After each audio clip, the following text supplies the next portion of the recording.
Hola queridos centinelas, sean bienvenidos a esta lección número 6, titulada Dios concede un sueño. El texto clave de esta semana lo podemos encontrar en Daniel capítulo 2 versículo 47. Dice así: el rey habló a Daniel y dijo: ciertamente el Dios vuestro es Dios de dioses y Señor de los reyes, y el que revela los misterios, pues pudiste revelar este misterio.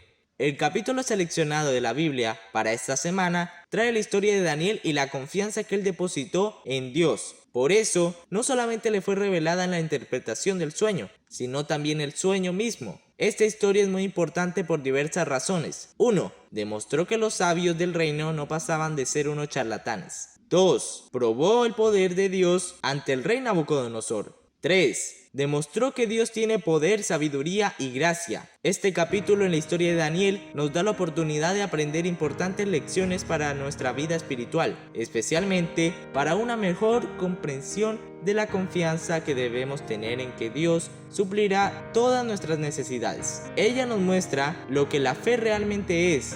¡Qué poderoso es el Dios al cual servimos! Nuestro Dios no solamente provee los medios para que su pueblo pueda escapar de ciertas situaciones, sino también permite que ciertas situaciones ocurran a fin de que su gloria pueda manifestarse. De esta manera tenemos una gran oportunidad de hablar acerca de la soberanía de Dios, el poder de su gracia y la fuerza que podemos obtener por medio de la fe.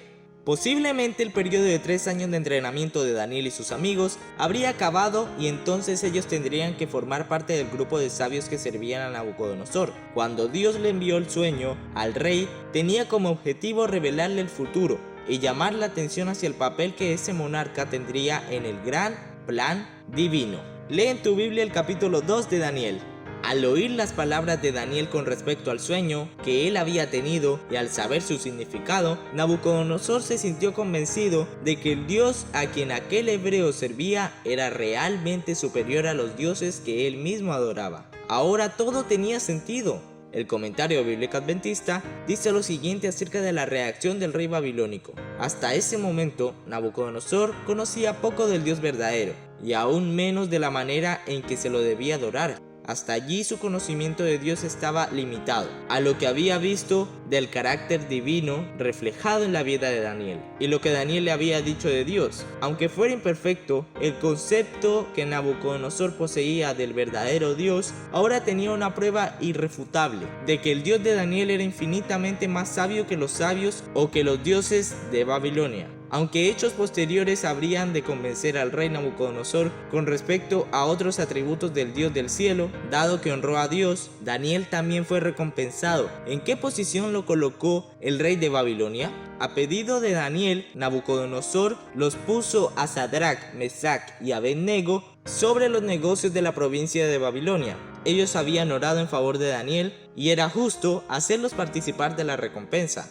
Así actúan los buenos amigos. Ahora entramos al mejor momento de esta lección, que es los datos curiosos de la lección número 5, para ver si lo sabías o no. Número 1. Nabucodonosor, rey de Babilonia, probablemente haya sido el rey más poderoso en la época de esta historia. Número 2. Babilonia ha sido considerada como uno de los lugares más ricos de la tierra. Los jardines colgantes de Babilonia, creados por Nabucodonosor para su esposa alrededor del año 600 a.C., son considerados como una de las 7 maravillas del mundo antiguo. Si recuerdas el nombre de Nimrod de Génesis 10, también vas a descubrir el nombre de quien fundó Babilonia. Número 3. El principal dios de los babilonios era Marduk, también conocido como Merodach. Se creía que el rey recibía su reinado de Marduk año tras año en el festival del Año Nuevo. Número 4. El nombre Nabucodonosor estaba inspirado en Nabú, el hijo de Marduk. El sueño que se le había brindado a Nabucodonosor verdaderamente era una profecía. Dios le estaba revelando el futuro. Todos los reinos representados por las partes de la estatua ya han pasado. Babilonia, de oro. Medo-Persia, la plata. Grecia, bronce. Roma, hierro. Los reinos bárbaros que formaron Europa, hierro y barro. Cualquier libro de historia prueba esto. El cumplimiento de la profecía estará completo con el establecimiento del reino de Dios. Porque todo el que es hijo de Dios vence al mundo, y nuestra fe nos ha dado la victoria sobre el mundo. Primera de Juan, capítulo 5, versículo 4.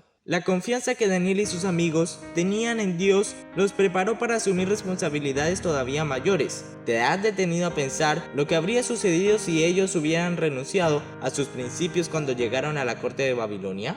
Recordemos que la fe es creer que Dios tiene todas las cosas bajo su control.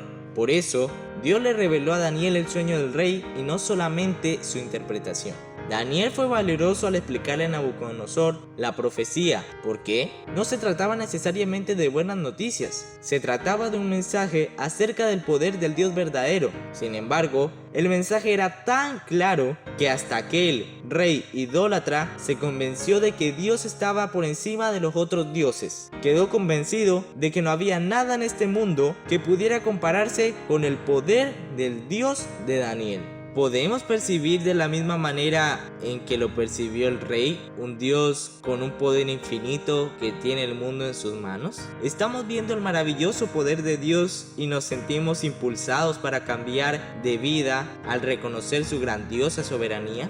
El rey Nabucodonosor comprendió lo que decía Daniel al interpretar el sueño. El mensaje era muy claro. Nabucodonosor reconoció su lugar en la tierra y por un momento se maravilló por el poder y la majestad de nuestro Señor y Salvador. Cuando Nabucodonosor les preguntó a los sabios cuál había sido el sueño, ellos debieron haberse sorprendido. El rey los había colocado en una posición incómoda al haberles exigido que le contaran un sueño que él había tenido, pues entonces no podían decir cualquier cosa que se les viniera a la mente en ese momento. Esto debía haberles creado una ansiedad muy grande a estos charlatanes, que se hacían llamar sabios. Ellos tenían que probar su valor ante el rey, y justamente eso es lo que no pudieron hacer. Daniel, sin embargo, no estaba interesado en probar su valor ante el rey. En lugar de esto, él estaba interesado en probar el valor de Dios ante el rey. Entonces, Daniel simplemente dejó que Dios hiciera lo que él hace mejor: cuidar de sus hijos. Daniel terminó su explicación acerca del sueño de Nabucodonosor con las siguientes palabras: en la época de esos reyes, el Dios de los cielos establecerá un reino que jamás será destruido y que nunca será dominado por ningún otro pueblo. Destruirá a todos esos reinos y los exterminará. Sin embargo, ese reino durará para siempre.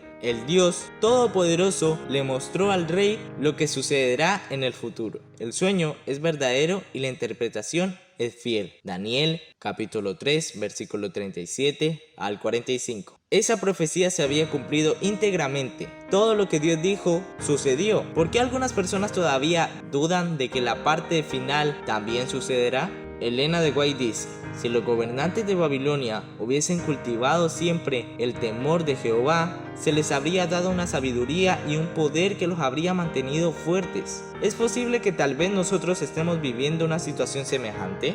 Existe tanto conocimiento disponible, sin embargo, ¿cuántos son los que verdaderamente están interesados en permanecer cerca de Dios lo suficiente como para discernir y comprender las señales del tiempo del fin?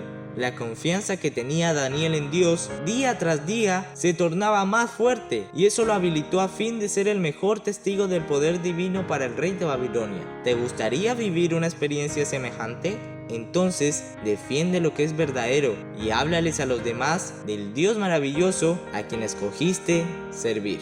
La comunión íntima de Jehová es con los que le temen, y a ellos hará conocer su pacto. Salmos capítulo 25, versículo 14. Bueno, queridos centinelas, hasta aquí ha llegado esta maravillosa lección. Lee los detalles de esta historia en el capítulo 40 del libro Los Ungidos, que es la lectura de la semana. Acuérdate de que Dios no es un personaje, Él es el autor de la historia. Y nos veremos en una próxima lección, centinelas.